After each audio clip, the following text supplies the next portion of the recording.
എന്തുകൊണ്ട് വൈകി എന്നുള്ള ചോദ്യത്തിലേക്ക് വരുമ്പോൾ ഇവർ പറയുന്ന അറസ്റ്റ് ചെയ്യാൻ പോട്ടെ, ചോദ്യം ചെയ്യാൻ വിളിക്കുമ്പോൾ ഇവരാരെങ്കിലും വരുമോ? ഈ സംസ്ഥാനത്തെ ഫിനാൻസ് മിനിസ്റ്ററെ ചോദ്യം ചെയ്യാൻ വിളിപ്പിച്ചിട്ട് എത്ര നാളായി? എങ്ങനെ വൈകാണ്ടിരിക്കും? അപ്പൊ ഈ ഇ.ഡി കേസിലായാലും കസ്റ്റംസ് കേസിലായാലും നമുക്കറിയാം, നിരന്തരം ചോദ്യം ചെയ്യാൻ വിളിക്കുമ്പോൾ കോടതിയുടെ മറവിൽ നിന്നുകൊണ്ട് വലിയ അഡ്വക്കേറ്റുമാരെ എല്ലാം ഇറക്കിക്കൊണ്ട് കോടതിയിൽ നിന്ന് സമയം മേടിച്ചുകൊണ്ട് നിരന്തരം ഒരു ടൈം ഫ്രെയിമിനകത്ത് നിൽക്കാതെ ഇ.ഡിയുടെ ചോദ്യം ചെയ്യലിൽ അകപ്പെടാതെ സമയം മേടിച്ചുകൊണ്ട് ഇവർ രക്ഷപ്പെടുകയാണ് ചെയ്യുന്നത്. അത് കേജ്രിവാൾ ആയാലും ശരി, ഇവിടുത്തെ സംസ്ഥാനത്തെ ഫിനാൻസ് മിനിസ്റ്ററായിരുന്ന തോമസ് ഐസക് ആയാലും ശരി, അതുപോലെ തന്നെ ഈ CMRL കേസിലും എക്സാലോജിക്കും എല്ലാം കോടതിയിൽ നിന്ന് നിരന്തരം സമയം വാങ്ങിച്ചുകൊണ്ട് കോടതിയുടെ പിറകിൽ നിന്നുള്ള കളിയല്ലേ കളിക്കുന്നത്. അടുത്ത കാര്യം ചോദിക്കുന്നത്, ഇവര് ദേശീയ സുരക്ഷയുടെ കാര്യത്തിൽ റോ എന്താ അന്വേഷിക്കാത്തതെന്ന് അദ്ദേഹം ഒരു നിഷ്കളങ്കമായ ചോദ്യം ചോദിച്ചു. അത് റോ അല്ല അന്വേഷിക്കുന്നത്, NIA ആണ്. NIA അന്വേഷിക്കുന്ന കേസുകളെ കുറിച്ചിട്ട് നിങ്ങളുടെ നേതാക്കളും രാഷ്ട്രീയ പാർട്ടിയും പറഞ്ഞ കാര്യം അറിയാം. NIA അന്വേഷിച്ചപ്പോൾ എന്താണ് പുറത്തു വന്നതെന്ന് അറിയാം. NIA ആണ് ഇവർ ഓടിപ്പോയപ്പോൾ ബാംഗ്ലൂരിൽ നിന്ന് പിടിച്ച കാര്യവും കൂടി ഞാൻ ഓർമ്മിപ്പിക്കാൻ ആഗ്രഹിക്കുന്നു. ഞാൻ ആറാമത്തെ കാര്യം, ശ്രീ ഹരിദാസ് എപ്പോഴും രാഷ്ട്രീയമായി മറ്റുള്ള കാര്യങ്ങളെല്ലാം പറയുമെങ്കിലും കരുവന്നൂർ കേസിൽ അദ്ദേഹം ചില കാര്യങ്ങൾ അദ്ദേഹത്തിന് അറിയാഞ്ഞിട്ടല്ല, ഒരുപക്ഷെ എന്നേക്കാൾ നന്നായിട്ട് ആ കേസുകൾ അദ്ദേഹം പഠിച്ച ആളാണ്, അദ്ദേഹത്തിന് കൃത്യമായിട്ട് അറിയാം. പക്ഷെ ചില കാര്യങ്ങൾ അദ്ദേഹം പറയാൻ മടിക്കും.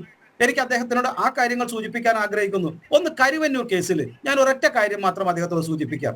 ഒരു ബാങ്കിലെ ഒരു ബ്രാഞ്ചിൽ അതിന്റെ കമ്പ്യൂട്ടർ കൺട്രോൾ ചെയ്യുന്ന പാസ്വേഡ് സത്യത്തിൽ മറ്റുള്ള എല്ലാ ബാങ്കിലും അതിന്റെ കാഷ്യറിലോ അല്ലെങ്കിൽ അതിന്റെ സീനിയർ അക്കൗണ്ടോ ബ്രാഞ്ച് മാനേജറോ കിട്ടും. എന്നാൽ കരുവന്നൂരിലെ 2 ബ്രാഞ്ചിലും ED പറയുന്നത് അവിടുത്തെ ബ്രാഞ്ചിലെ പ്യൂണിനടക്കം അവിടുത്തെ ബ്രാഞ്ചിലെ അടിച്ചു തളിക്കാരിക്കകമുള്ള 17 പേർക്ക് ഈ മുഴുവൻ പാസ്വേഡും കൊടുത്തു. ഈ ബ്രാഞ്ചിന്റെ മുഴുവൻ അക്കൗണ്ട്സുകളും ചെക്ക് ചെയ്യുവാനുമുള്ള പാസ്വേഡ് കൊടുത്തിട്ട് അത് മുഴുവൻ ഡിലീറ്റ് ചെയ്ത് കളഞ്ഞു.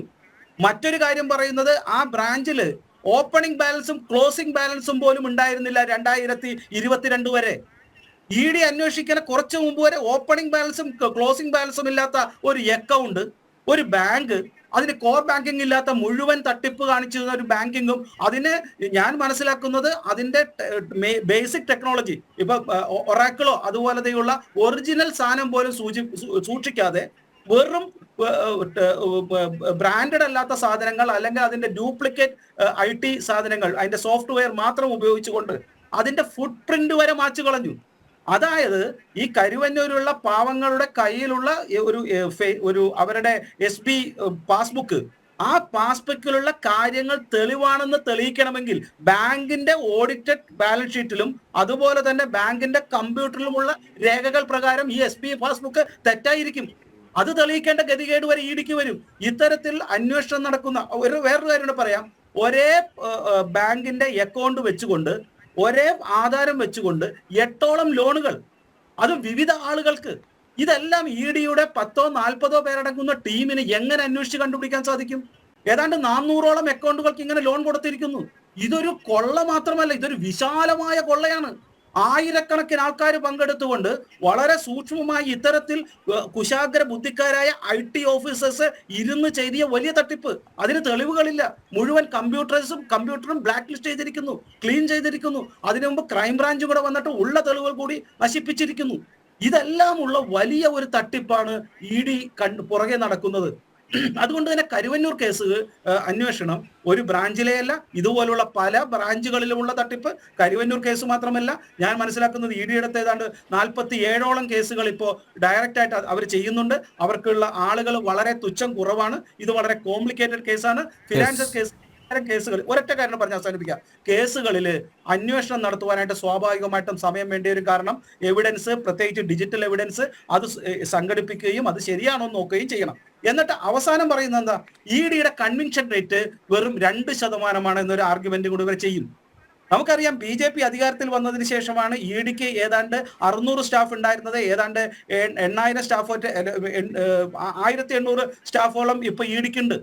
ഇത്തരത്തിലുള്ള വലിയ സംഖ്യ ജനങ്ങളെ ഈ EDക്ക് കൊടുത്തിട്ടും EDയുടെ അന്വേഷണം സംഭവം നടന്നിട്ട് കോടതിയിലുള്ള കേസുകൾ, ഇപ്പൊ ഒരു ഉദാഹരണം പറഞ്ഞു കഴിഞ്ഞാൽ ഈ ED കേസ് 100 എണ്ണം നടത്തിയിട്ടുണ്ടെങ്കിൽ അത് 10 കേസാണ് വിധി വന്നിട്ടുണ്ടെങ്കിൽ 9 എണ്ണം EDക്ക് അനുകൂലമായും വിധിച്ചിട്ടുണ്ടെങ്കിൽ ഇവർ പറയുന്നത് 100-ൽ 9 എണ്ണമേ EDക്ക് അനുകൂലമായി വിധിച്ചിട്ടുള്ളൂ, അതുകൊണ്ട് വെറും 9% ആണ് EDയുടെ കൺവിൻഷൻ റേറ്റ് എന്ന രീതിയിലാണ് ഇവിടെ കണക്ക് പറയുന്നത്.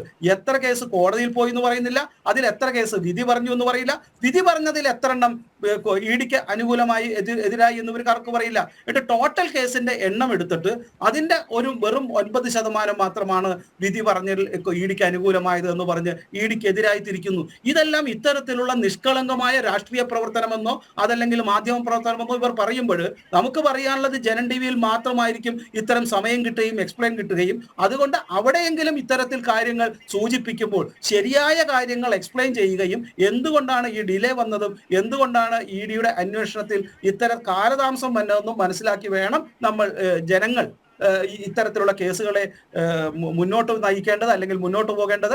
അതിൽ ഒരു കൺഫ്യൂഷന്റെ ഭാഗമില്ല, കൃത്യമായ രീതിയിൽ തന്നെയാണ് അന്വേഷണം നടക്കുന്നത്. സമയം അതെങ്കിലും ഈ അന്വേഷണ ഉദ്യോഗസ്ഥന്റെ ഡൊമൈനിലുള്ളതാണ്, അവർക്കെങ്കിലും അതിനെങ്കിലും അവകാശം കൊടുക്കണം എന്ന് മാത്രമാണ് പറയേണ്ടത്. ഞാൻ EDയുടെ അഡ്വക്കേറ്റോ അല്ലെങ്കിൽ അവരുടെ വക്താവോ അല്ല, ഇത്തരം അന്വേഷണങ്ങളിൽ ഞാൻ മനസ്സിലാക്കിയ കാര്യങ്ങൾ പറയും.